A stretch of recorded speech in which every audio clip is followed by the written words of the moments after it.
A Incursão, conto de Liev Tolstói, parte 10. O general e a cavalaria marchavam na frente.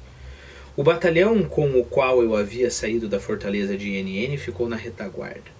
As companhias do capitão Klopov e do tenente Rosenkrantz se retiravam juntas.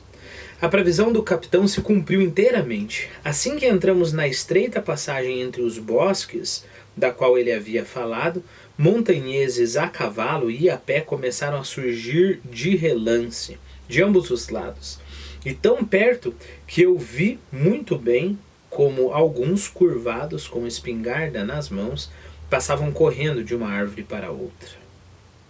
O capitão tirou o chapéu e fez o sinal da cruz com um ar devoto. Alguns soldados mais velhos fizeram o mesmo. No bosque, ouviam-se assovios e as palavras: "Iai, infiel, russo, iai!"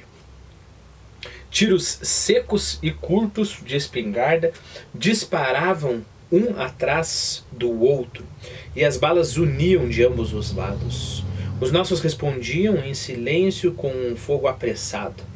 Nas fileiras, apenas raramente se ouviam comentários do tipo: "Ele está atirando de onde?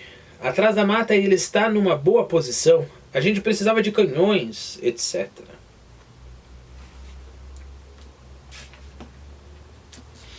Os canhões foram postos em linha e depois de alguns disparos de metralha o inimigo pareceu se enfraquecer. Mas depois de um minuto e um pouco mais a cada novo passo das tropas, os tiros, os gritos e os assobios logo retomavam força. Assim que nos afastamos umas 300 sashni do Al, lembre-se que sashni é uma medida 2,13 metros, né? As balas de canhão dos inimigos começaram a voar sobre nós com assovios. Vi uma bala de canhão matar um soldado. Mas para que contar em detalhes a cena terrível, quando eu mesmo faria qualquer coisa para esquecê-la? O próprio tenente Rosenkrantz disparava sua espingarda sem parar nem um minuto. Gritava para os soldados com voz rouca e com afinco galopava de um lado para o outro. Estava um pouco pálido, o que combinava muito bem com o seu rosto marcial. O alferes bonito estava em êxtase. Os belos olhos negros brilhavam de coragem. A boca sorria de leve. A todo instante corria para o capitão e pedia permissão de lançar um ataque geral aos gritos de urra. "Vamos derrotá-los", dizia com convicção. "Não há dúvida, vamos derrotá-los." "Não é preciso", respondia o capitão sucinto. "É necessário recuar." A companhia do capitão ocupava a margem do bosque e se defendia atirando contra o inimigo. O capitão, com sua sobrecasaca surrada e sua touca desfiada, havia soltado as rédeas do seu cavalo branco, tinha encolhido as pernas nos estribos curtos e se mantinha em silêncio e sem se mexer. Os soldados sabiam tão bem o que deviam fazer que nem era preciso lhes dar ordem nenhuma. Apenas raramente o capitão erguia a voz para repreender os que levantavam a cabeça. A figura do capitão era muito pouco marcial. Em compensação, havia nele tanta verdade e simplicidade que me impressionou de maneira extraordinária. "Eis um corajoso de verdade", não pude deixar de dizer para mim mesmo. O capitão estava exatamente igual a como eu sempre o via.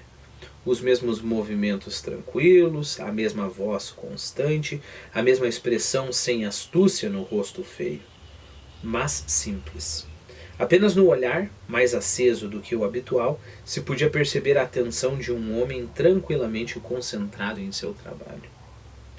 É fácil dizer igual a sempre, mas quantos matizes diferentes eu notava nos outros. Um queria parecer mais calmo, outro mais rigoroso, um terceiro mais alegre do que o habitual. No rosto do capitão se percebia que ele nem sequer compreendia para que parecer outra coisa. Um francês que disse sobre Waterloo: "La garde meurt, mais ne se rend pas." A guarda morre, mas não se rende. e outros, em especial heróis franceses que disseram frases memoráveis, eram corajosos e de fato disseram frases memoráveis. Mas entre a coragem deles e a coragem do capitão existe a seguinte diferença. Se alguma palavra grandiosa, qualquer que fosse, chegasse apenas a palpitar na alma do meu herói, estou convencido de que ele não a pronunciaria. Em primeiro lugar, porque teria medo de, ao pronunciar a palavra grandiosa, estragar um ato grandioso. Em segundo lugar, porque quando um homem sente em si a força de praticar um ato grandioso, nenhuma palavra é necessária, qualquer que seja ela.